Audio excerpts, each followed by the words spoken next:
नमस्कार, जय हिंद विद्यार्थी मित्रांनो। ITBP कॉन्स्टेबल ट्रेड्समॅन किचनचे ज्या विद्यार्थी मित्रांनो 819 जागांसाठी भरती सुरू आहे। तर महाराष्ट्रातील मुलं मुली या भरतीमध्ये फॉर्म भरू शकतात। शिक्षण फक्त 10वी पास लागते आणि ऑनलाईन पद्धतीने जे फॉर्म आहे हे ऑलरेडी चालू झाले आहे। तर पहा 2 सप्टेंबर 2024 पासून ऑनलाईन पद्धतीने फॉर्म भरणे सुरू झाले आहे।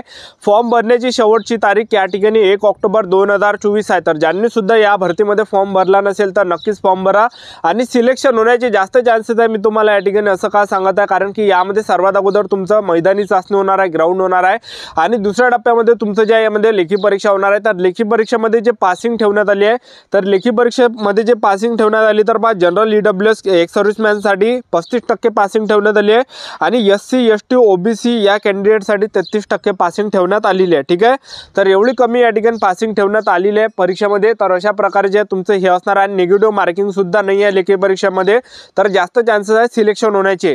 तर या भरतीची संपूर्ण माहिती तुम्हाला आजच्या व्हिडिओच्या माध्यमातून सांगणार आहे ITBP कॉन्स्टेबल किचन सर्व्हिस या भरतीबद्दल। आणि यामध्ये जे आणखीन 500 जागा प्लस झाल्या ड्रायव्हरच्या, तर त्यासाठी सेक्शन वेगळं आहे। तर यामध्ये जवळपास टोटल ह्या म्हणजे 1300 जागा ह्या झालेल्या आहे। ठीक आहे, 1300 प्लस जागा आहे टोटल आहे। तर आजच्या व्हिडिओच्या माध्यमातून संपूर्ण माहिती तुम्हाला सांगणार आहे ITBP कॉन्स्टेबल या भरतीबद्दल। आजचा व्हिडिओ खूप महत्त्वाचा होणार आहे, व्हिडिओ शेवटपर्यंत बघा आणि व्हिडिओला आताच लाईक करा। नमस्कार विद्यार्थी मित्रांनो, माझी नोकरी कॉर्नर यूट्यूब चॅनलवर मी गोपाल अनखळे तुमचं सर्वांचं सहर्ष स्वागत करतो। तर मित्रांनो, व्हिडिओचा थंबनेल बघून तुमच्या लक्षात आलं असेल की आपला व्हिडिओ कोणत्या टॉपिकवर होणार आहे। व्हिडिओ सुरू करण्याच्या आधी आपल्या यूट्यूब चॅनलला सबस्क्राइब करा, जेणेकरून प्रत्येक भरतीचे अपडेट तुमच्यापर्यंत सर्वात आधी पोहोचेल आणि जास्त करून 10वी आणि 12वी पास भरतीच्या रिलेटेड जास्त व्हिडिओ आपल्या चॅनलवर अपलोड करत असतो। ठीक आहे, तर पहा विद्यार्थी मित्रांनो, हे फक्त 10वी पास साठीच निघालेली आहे भरती आणि या ठिकाणी 1 ऑक्टोबर 2024 फॉर्म भरण्याची शेवटची तारीख आहे। ठीक आहे, 10वी पासवरच तुम्हाला फॉर्म भरता येणार आहे तसा। तर यामध्ये जर आपण वयोमर्यादेचा जर विचार केला तर 18 ते 25 वर्षापर्यंत ओपन कॅटेगरीचे मुलं फॉर्म भरू शकतात। OBC कॅटेगरीचे विद्यार्थी 18 ते 28 वर्षापर्यंत फॉर्म भरू शकतात। SC ST कॅटेगरीचे विद्यार्थी 18 ते 30 पर्यंत फॉर्म भरू शकतात। आणि आपण फीचा जर विचार केला तर जनरल OBC EWS कॅटेगरीसाठी फक्त 100 रुपये फी ठेवण्यात आली आहे आणि SC ST कॅटेगरीसाठी मागासवर्गीयांसाठी या भरतीमध्ये फी नाही आहे।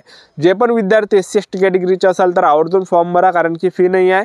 आणि दुसरी गोष्ट, जे पण जनरल OBC EWS कॅटेगरीचे असाल तरी सुद्धा फॉर्म भरा, कारण की 100 रुपये फी आहे। कारण की आपल्या महाराष्ट्रामध्ये एखादी भरती निघते तर हजार रुपये 900 रुपये फी असते त्यामध्ये। तर फॉर्म भरलं तर आपल्याला तेवढा अनुभव येतो की परीक्षा कशा प्रकारे असते, का भरती कशा प्रकारे असते, ते सुद्धा आपल्याला अनुभव या ठिकाणी येतो। ठीक आहे, तर अशी ही आहे। आणि तुमचं जर सिलेक्शन झालं तर पगार सुद्धा तुम्हाला 21,700 ते 69,100च्या दरम्यान भेटणार आहे। ठीक आहे, आता या भरतीमध्ये आपण सिलेक्शन प्रोसेसचं जर बघितलं तर सर्वात पहिल्या टप्प्यामध्ये तुमचं काय होणार आहे, मैदानी चाचणी। दुसऱ्या टप्प्यामध्ये तुमच्या यामध्ये ग्राउंड होणार, मैदानी चाचणी। दुसऱ्या टप्प्यामध्ये लेखी परीक्षा, तिसऱ्या टप्प्यामध्ये डॉक्युमेंट व्हेरिफिकेशन आणि चौथ्या टप्प्यामध्ये मेडिकल, अशी संपूर्ण तुमची सिलेक्शन प्रोसेस असणार आहे। ठीक आहे, तर सर्वात अगोदर तुमचं ITBP कॉन्स्टेबल ट्रेड्समॅन या भरतीमध्ये जे आहे सर्वात अगोदर तुमचा ग्राउंड असणार आहे। तर यामध्ये ट्रेड टेस्ट वगैरे काही नाही आहे, काही स्वयंपाक वगैरे काही बनवा लागत नाही, अशी काही गोष्ट नाही आहे। ठीक आहे, कारण की ह्या ज्या म्हणजे कॉन्स्टेबल ट्रेड्समॅनच्या जागा ह्या, तर यामध्ये फक्त तुम्हाला ग्राउंड द्यावं लागणार आहे। ग्राउंड झाल्यानंतर लेखी परीक्षा तुम्हाला द्यावं लागणार आहे। ठीक आहे, तर सर्वात अगोदर तुमच्या यामध्ये मैदानी चाचणी आहे। तर पुरुष उमेदवारांसाठी जे उंची लागते तर 165 सेंटीमीटर लागते, उंची सुद्धा कमी लागते यामध्ये। आणि महिला उमेदवारांसाठी 155 सेंटीमीटर लागते। सर्व कॅटेगरी, SC कॅटेगरी असो, OBC कॅटेगरी असो, ओपन कॅटेगरी असो, फक्त ST कॅटेगरी सोडून। छाती 75 सेंटीमीटर पाहिजे पुरुष उमेदवारांची आणि फुगून 5 सेंटीमीटर भरली पाहिजे। त्याचबरोबर आपण ST कॅटेगरीचा जर विचार केला, तुम्ही जर ST कॅटेगरीचे असाल तर 160 सेंटीमीटर पुरुष उमेदवारांसाठी उंची लागते, महिला उमेदवारांसाठी 148 सेंटीमीटर उंची लागते आणि छाती 75 सेंटीमीटर फुगून 5 सेंटीमीटर भरली पाहिजे। तर एवढं यामध्ये उंची लागते। त्याचबरोबर आपण मैदानी चाचणीचा जर विचार केला तर मैदानी चाचणी यामध्ये किती आहे, तर पहा ITBP कॉन्स्टेबल ट्रेड्समॅन भरतीमध्ये सर्वात अगोदर तुमचा ग्राउंड होणार आहे। तर 3 इव्हेंट आहे यामध्ये। तर पहिला जो इव्हेंट आहे तो आहे 1600 मीटर रनिंग। तर सर्वात अगोदर तुमचा पहिला इव्हेंट 1600 मीटर रनिंग होणार आहे आणि आपल्या महाराष्ट्रामध्ये होणार आहे ग्राउंड। 1600 मीटर रनिंग होणार आहे आणि 1600 मीटर रनिंगसाठी तुम्हाला 7 मिनिट 30 सेकंडचा टायमिंग भेटणार आहे, जो की सर्वात बेस्ट आहे। कारण की 7 मिनिट 30 सेकंडमध्ये कोणी पण मारून देते 1600 मीटर रनिंग, ज्यांची प्रॅक्टिस नसली ना ते सुद्धा मारून देते। ठीक आहे, जो की सर्वात बेस्ट आहे। तर 7 मिनिट 30 सेकंडचा तुम्हाला टाइम भेटणार आहे 1600 मीटर रनिंगसाठी। आणि दुसरा जो तुमचा इव्हेंट असणार आहे तो असणार आहे 11 फीट लॉंग जंप, आणि यासाठी तुम्हाला 3 चान्स भेटणार आहे। ठीक आहे, आणि तिसरा जो इव्हेंट तुमचा असणार आहे तो असणार आहे 3.5 फीट तुम्हाला हाय जंप मारावं लागणार आहे पुरुष उमेदवारांसाठी आणि 3 चान्स तुम्हाला या ठिकाणी भेटणार आहे, ठीक आहे। आणि महिला उमेदवारांचा जर आपण या ठिकाणी ग्राउंड बघितलं तर महिला उमेदवारांसाठी पहिला जो इव्हेंट आहे तो या ठिकाणी 800 मीटर रनिंग आणि 800 मीटर रनिंगसाठी 4 मिनिट 45 सेकंडचा टायमिंग तुम्हाला भेटणार आहे, जो की सर्वात बेस्ट आहे, ठीक आहे। आणि दुसरा जो इव्हेंट असणार आहे महिला उमेदवारांसाठी तर तो असणार आहे या ठिकाणी 9 फीट लॉंग जंप तुम्हाला मारावं लागणार आहे आणि 3 चान्स तुम्हाला भेटणार आहे। आणि तिसरा इव्हेंट महिला उमेदवारांसाठी 3 फीट हाय जंप तुम्हाला मारावं लागणार आहे, 3 चान्स तुम्हाला या ठिकाणी भेटणार आहे, ठीक आहे। तर अशा प्रकारे मैदानी चाचणी तुमचं असणार आहे आणि मैदानी चाचणी झाल्यानं हे फक्त तुम्हाला ग्राउंड क्वालिफाईज करावं लागणार आहे। जे पण विद्यार्थी ह्या ग्राउंड म्हणजे 7.5 मिनिटाच्या अंदर असणार आहे ते ग्राउंड क्वालिफाय असणार आहे। जे आपण महिला उमेदवार 800 मीटर रनिंग या ठिकाणी 4 मिनिट 45 सेकंडच्या अंदर मारणार आहे तर ते ग्राउंड क्वालिफाय असणार आहे, तर ते ग्राउंड क्वालिफायच असणार आहे, ठीक आहे। ग्राउंड झाल्यानंतर तुमची या ठिकाणी लेखी परीक्षा असणार आहे। तर लेखी परीक्षा जे परीक्षेमध्ये विचारले जाणार आहे फक्त 50 मार्काचा तुमचा पेपर असणार आहे परीक्षेमध्ये, ठीक आहे। आणि त्यालाही सुद्धा निगेटिव्ह मार्किंग नाही आहे, ठीक आहे। तर परीक्षा आणि 1 घंट्याचा तुम्हाला टाइम भेटणार आहे आणि परीक्षेमध्ये जे प्रश्न विचारले जाणार आहे तर सामान्य ज्ञानचे 15 प्रश्न परीक्षेला विचारले जाणार आहे आणि 15 प्रश्न विचारले जाणार आहे, 15 मार्क भेटणार आहे। आणि गणिताचे या ठिकाणी 10 प्रश्न परीक्षेला विचारले जाणार आहे।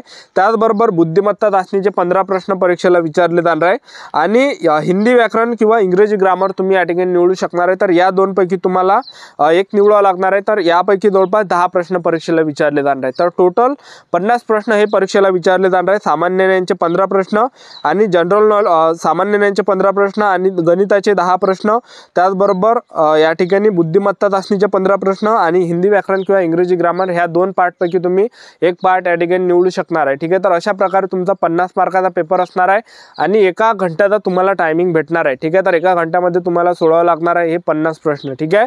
तर अशा प्रकारे तुमचा पेपर असणार आहे आणि 50 प्रश्न जर सोडवतो म्हटलं तर 1 घंट्यामध्ये होऊन जाते, ठीक आहे। 1 घंटा म्हणजे चांगला म्हणजे टाइम आहे तो 1 घंट्यात 50 प्रश्न, ठीक आहे। तर कोणी या ठिकाणी सोडू शकते 1 घंट्यामध्ये पूर्ण पेपर सुद्धा सोडवणारे सोडवते, ठीक आहे। ज्यांचा अभ्यास आहे ते मुलं जे आहे 1 घंट्यामध्ये 50 प्रश्न सोडून देते, ठीक आहे। गणित वगैरे झालं, बुद्धिमत्ता चाचणी झालं, हिंदी व्याकरण झालं, जीके वगैरे झालं, ठीक आहे। तर विद्यार्थी मित्रांनो अशा प्रकारे संपूर्ण सिलेक्शन प्रोसेस आहे। सर्वात अगोदर तुमची मैदानी चाचणी, दुसऱ्या टप्प्यामध्ये लेखी परीक्षा, तिसऱ्या टप्प्यामध्ये डॉक्युमेंट व्हेरिफिकेशन आणि चौथं मेडिकल अशी संपूर्ण प्रोसेस आहे आणि मेडिकल सुद्धा यामध्ये होणार आहे, ठीक आहे। तर विद्यार्थी मित्रांनो जे पण विद्यार्थी या भरतीला घेऊन सिरियसली असाल तर आतापासून तयारी चालू ठेवा, ठीक आहे। कारण की कसं आहे आतापासून जर तुम्ही अभ्यास केला तर जेवढं तुम्ही अभ्यास करसाल तेवढं तुमचं त्या ठिकाणी हे होणार आहे, तेवढा अभ्यास होणार आहे आणि तेवढेच तुम्हाला चांगले परीक्षेमध्ये मार्क्स पडणार आहे, ठीक आहे। तर आतापासून सोशल मीडियामध्ये जे टाइमपास केल्यापेक्षा विद्यार्थी मित्रांनो सोशल मीडियामध्ये कसं आहे एकवेळ आपण सोशल मीडियामध्ये घुसलो तर त्यामध्येच आपले 4-5 घंटे कसे जाते हे माहीत पडत नाही, ठीक आहे। तर आतापासून जे सोशल मीडियापासून दूर राहा आणि आतापासून जे सेल्फ स्टडी करा। तुम्ही जर ग्रामीण भागातले असाल तर एखादं वाचनालय पकडा गावापासचा आणि तिथंच अभ्यासाला भेटून जा, ठीक आहे। तर आतापासून चांगली तयारी करा, आतापासून अभ्यास करा, 8-8 घंटे सेल्फ स्टडी करा, चांगली ही CISF ITBP कॉन्स्टेबलची भरती निघालेली आहे, ठीक आहे। तर आतापासून जे पण विद्यार्थी अभ्यास करणार आहे, जे पण मेहनत करणार आहे त्यांचं या ठिकाणी सिलेक्शन होणार आहे, ठीक आहे। तर आपलं YouTube चॅनल सबस्क्राईब करून ठेवा, वेळोवेळी अपडेट तुम्हाला देत राहणार आहे ITBP कॉन्स्टेबल ट्रेड्समॅन किचन या भरतीबद्दल। आजचा व्हिडिओ आवडला असेल तर व्हिडिओला लाईक करा, शेअर करा, सबस्क्राईब करा। आजच्यासाठी इथंच थांबतो, भेटूया नेक्स्ट व्हिडिओमध्ये। जय हिंद, जय भारत।